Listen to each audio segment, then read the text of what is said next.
जय माता दी friends, good morning. आज फिर से बारिश हो रही है। बहुत धीरे धीरे वॉक करना पड़ रहा है क्योंकि टाइल्स पूरी गीली हो रही हैं और गीली टाइल्स पे गिरने का डर लगता है। बहुत धीरे धीरे चलना पड़ रहा है आज फिर। चलिए मिलती हूँ आपसे वॉक करने के बाद फिर से वही अदरक वाली चाय के साथ।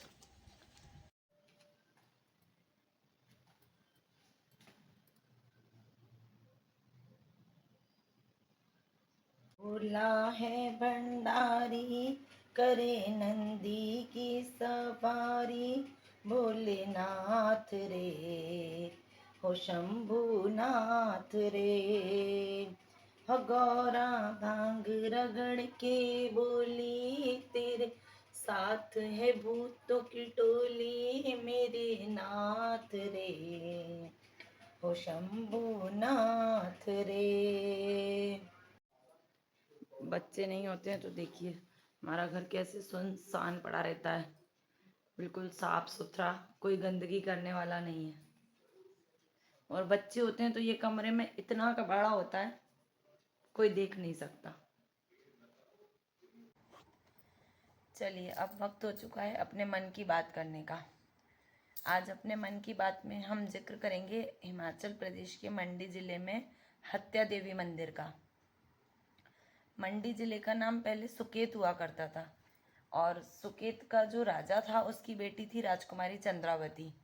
वो राजकुमारी बहुत खूबसूरत थी, बहुत सुंदर थी। एक दिन वो राजकुमारी अपने राजमहल में अपनी कुछ सहेलियों के साथ खेल रही थी और वो राजकुमारी भगवान भोलेनाथ की बहुत बड़ी अनन्य भक्त थी। वो उसे भोलेनाथ की पूजा करना अच्छा लगता था, वो भोलेनाथ की भक्ति में ही खोई रहती थी। तो एक दिन वो अपनी सखियों के साथ अपने महल में खेल रही थी। खेलते खेलते उसकी सखियों को मजाक सूझा तो उनमें से एक सखी ने, उसकी एक सहेली ने पुरुष का रूप धारण कर लिया और अब वो आपस में सारी सखियां खेल रही थी। तब भी वहां से राजपुरोहित निकले और राजपुरोहित ने देखा कि राजकुमारी तो एक पुरुष के साथ खेल रही है। तो उन्हें बड़ा अचंभा हुआ, वो कुछ क्षण वहां रुके और फिर उसके बाद वो राजमहल में गए और उन्होंने राजा से शिकायत कर दी कि महाराज, राजकुमारी तो किसी पुरुष के साथ खेल रही थी। अब राजा को गुस्सा आया, राजा ने राजकुमारी को बुलाया, चंद्रावती को। राजा ने राजकुमारी से पूछा कि भाई तुम पुरुष के साथ खेल रही थी। तो राजकुमारी को बड़ा दुख हुआ। उसने उन्हें बताना भी चाहा बट राजा ने उनकी बात नहीं सुनी और वो क्रोधित हो गए। तो राजकुमारी ने उस समय एक कोई जहरीला वृक्ष होता था, उसका बीज खा के उन्होंने अपने प्राण त्याग दिए राजकुमारी ने, क्योंकि वो निर्दोष थी और उनके ऊपर इल्ज़ाम लगाया गया था कि वो पुरुष के साथ खेल रही हैं। तो उन्होंने अपने प्राण त्याग दिए। फिर राजकुमारी की जब मृत्यु हो गई, राजा को पता चला कि राजकुमारी की मृत्यु हो गई। तो रात्रि में जब राजा सो रहे थे तो राजकुमारी चंद्रावती ने सपने में आके उन्हें ये सारी घटना बताई। उन्हें बताया कि भाई सहेली किस तरह से उसने पुरुष का रूप धारण किया था और उसी समय राजपुरोहित का वहाँ आना हुआ और उन्होंने देख लिया। ये सब बातें राजकुमारी चंद्रावती ने बताई। तो राजा बोला कि मैं कैसे विश्वास कर लूँ कि तुम सच बोल रही हो कि पुरोहित सच बोल रहे हैं। तो राजकुमारी चंद्रावती ने बोला कि अपने पिता से बोला कि आप एक काम कीजिए, मेरे शरीर को पांगणा गांव में जाके वहाँ पे मिट्टी में दबा दीजिए और आप देखिए 6 महीने तक, 6 महीने बाद आके उसी स्थान पे से मेरे शरीर को निकालना। तो मेरा शरीर अगर सुरक्षित रहेगा तो आपको पता चल जाएगा कि मैं सच में, मैंने कोई गलती नहीं की, मैं निर्दोष हूँ और मैं अभी भी पवित्र हूँ। राजा ने सुबह उठते ही अपने सपने की बात सारे दरबारियों को बताई। तो सारे दरबारियों ने बोला कि ठीक है, राजकुमारी की सच्चाई जानने का ये बहुत अच्छा एक अवसर है। तो उन्होंने ले जाके राजकुमारी की लाश को मिट्टी में दबा दिया। अब 6 महीने बाद जब राजा अपने सभी सभासदों के साथ वहाँ पे पहुँचे, मिट्टी को हटाया गया तो राजकुमारी का शरीर वैसे का वैसा ही एज इट इज जैसे रखा था वैसे ही था। अब सबको, सबके सामने सच्चाई आ गई कि राजकुमारी तो निर्दोष थी और पुरोहित के कहने पे राजा ने राजकुमारी की वो कराया था, राजकुमारी के ऊपर चिल्लाए थे, तभी राजकुमारी ने झूठा इल्ज़ाम लगाने की वजह से अपनी जहरीला वो बीज खा के अपने प्राण दे दिए थे। तो राजा ने फिर पुरोहित को बुलवाया। राजा को बड़ा दुख हुआ कि मैंने अनजाने में दूसरे की बातों में आके मैंने अपनी पुत्री को खो दिया। फिर उन्होंने पुरोहित को बुलाया तो पुरोहित को उन्होंने एक लठूण गांव है वहां पर भिजवा दिया, वहां से निकाल दिया, उसको सजा दी। तो आज भी कहा जाता है कि हिमाचल के मंडी ज़िले में पूरे ज़िले के लोग वहाँ जाते हैं उस मंदिर में दर्शन करने। बट वो जो पुरोहित का जो गांव था, उस पुरोहित के गांव के लोग उस मंदिर में, मंदिर के आसपास आने से भी कतराते हैं। उन्हें लगता है कि ये राजकुमारी जो चंद्रा देवी है वो हत्या देवी बन गई थी, क्योंकि उन्होंने अपनी हत्या कर ली थी और सच को साबित करने के लिए उन्होंने अपनी हत्या की थी। तो तभी से उनका नाम हत्या देवी पड़ गया। वहाँ के गांव के लोग उन्हें हत्या देवी कहने लगे।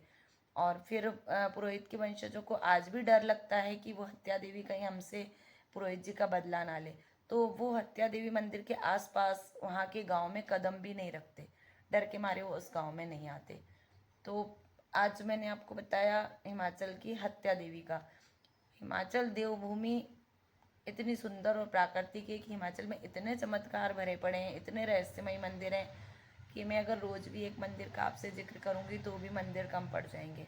देवभूमि हमारी है ही इतनी अद्भुत और अलौकिक, और देवभूमि के बारे में चर्चा करना, बातें करना मुझे भी बहुत अच्छा लगता है। तो मैं आप लोगों से रोज थोड़ा सा 2-3 मिनट का टाइम निकाल के शेयर करती हूँ। आप लोगों को अच्छा लगे तो मुझे कमेंट करके बताएं और मेरे व्लॉग को लाइक और सब्सक्राइब ज़रूर करें।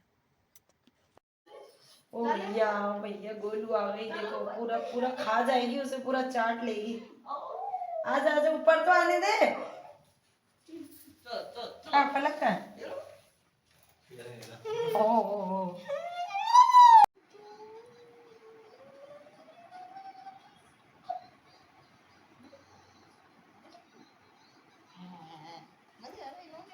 छोड़ेगी थोड़ी, अब वहीं बैठी रहेगी कोने में चिपक के बिल्कुल, है ना। गुल दीदी आ गई, गुल दीदी आ गई।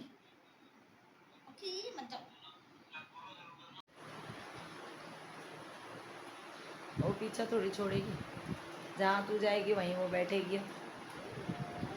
बेटा आज बैठ ले तू, सुबह फिर तू मेरे ही पल्ले पड़ेगी, वो तो बग जाएगी सुबह, सुबह फिर मेरे साथ ही रहेगी तू। आज कर ले तू उसके साथ मस्ती, हिला ले तुम, तू आज उसके साथ बैठ के शेरनी बन रही तू आज। भैया आज तो इसकी हरकतें समझ से ही बाहर हैं बिल्कुल।